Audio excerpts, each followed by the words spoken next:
3.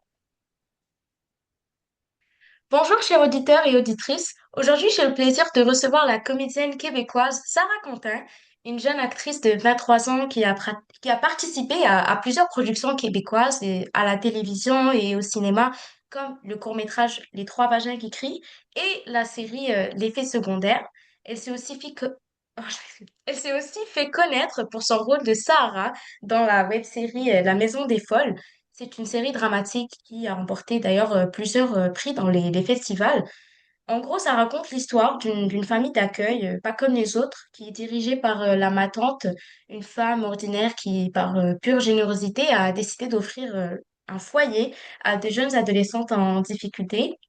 Et puis, Sarah Quentin ici interprète le rôle de Sahara, une adolescente de 15 ans qui provient d'un milieu bourgeois en Afrique et qui, justement, après son arrivée à Montréal, se retrouve dans cette famille d'accueil-là, en banlieue québécoise. Bonjour Sarah, merci d'avoir accepté de nous parler aujourd'hui. Allô, ça me fait plaisir d'être là.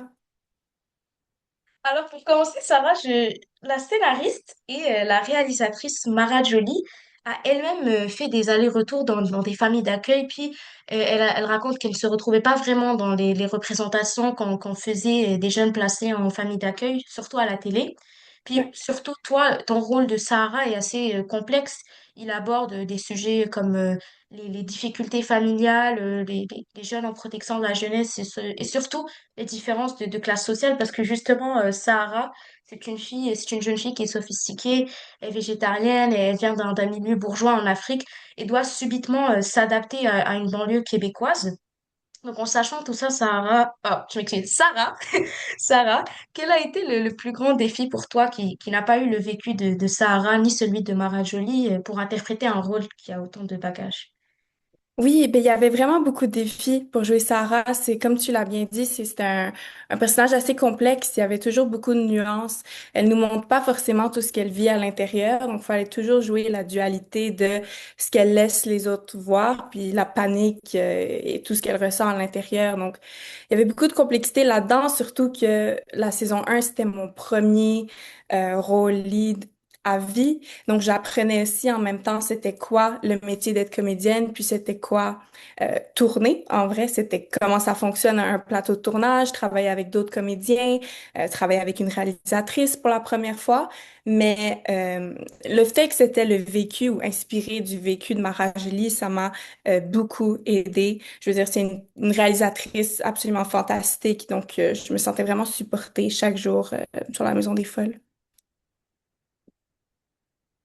D'accord.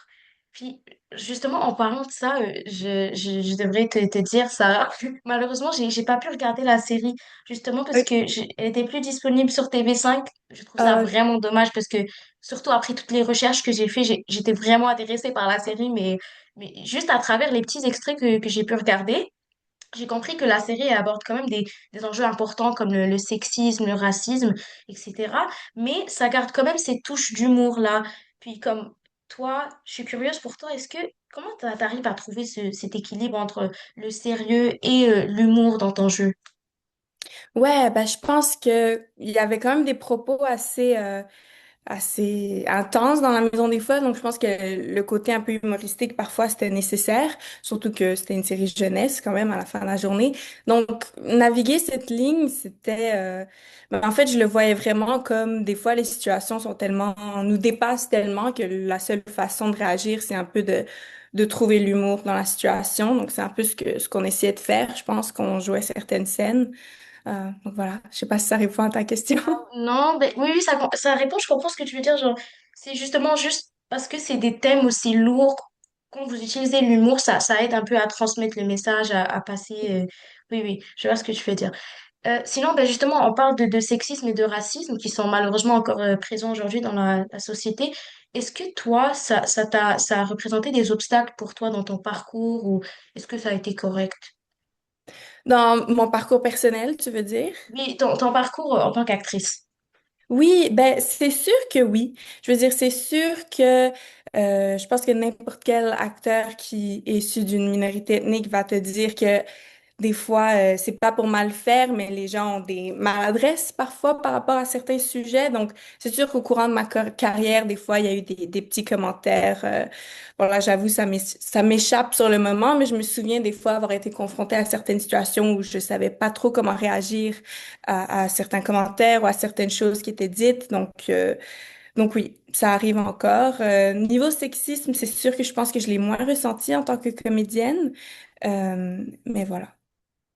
Bah, écoute, je suis contente d'entendre qu'en moi, au niveau du sexisme, ça a bien allé. Et puis, je te souhaite bonne chance pour le reste.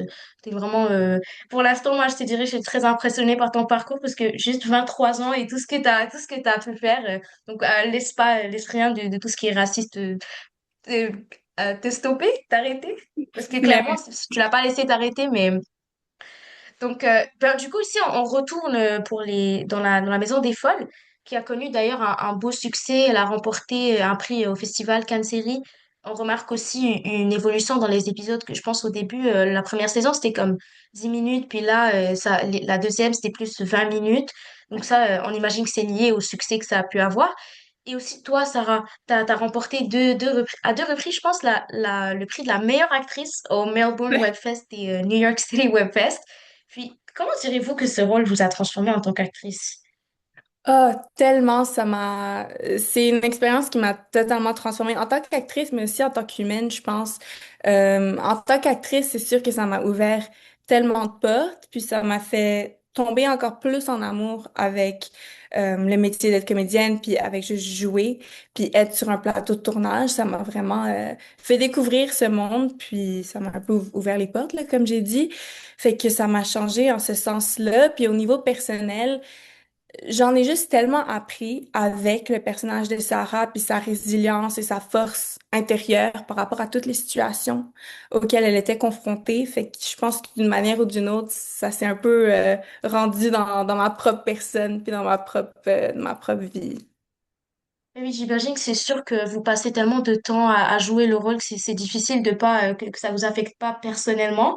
Mais je suis contente de savoir que ça t'a affecté d'une manière positive en tout cas. Puis, pour terminer, Sarah, j'aimerais te poser une dernière question. Vous êtes comédienne, vous avez notamment une formation en art de la scène, mais j'ai vu que l'écriture vous intéresse également. Quel serait un projet que vous aimeriez réaliser qui serait lié à l'écriture? Ouais, ben en ce moment, je suis en train d'écrire un court-métrage, justement, que j'aimerais tourner bientôt. En fait, on dirait que plus je travaillais sur des plateaux, plus je commençais à me dire, ah, ben, j'aurais envie de raconter mes propres histoires, puis d'être aussi derrière la caméra. Donc, dans la dernière année, je te dirais que je travaille plus là-dessus. Donc, j'écris des courts-métrages, je m'intéresse à partir mes propres projets, en fait. Donc, à suivre. D'accord, bah écoute, je te souhaite la plus bonne chance qui peut exister, mais aussi je regarderai tout. Peut-être qu'il y aura un autre interview, on sait jamais. Et sinon, bah, ça a été un plaisir de te recevoir aujourd'hui, Sarah. Puis euh, à tantôt, à la prochaine. Merci.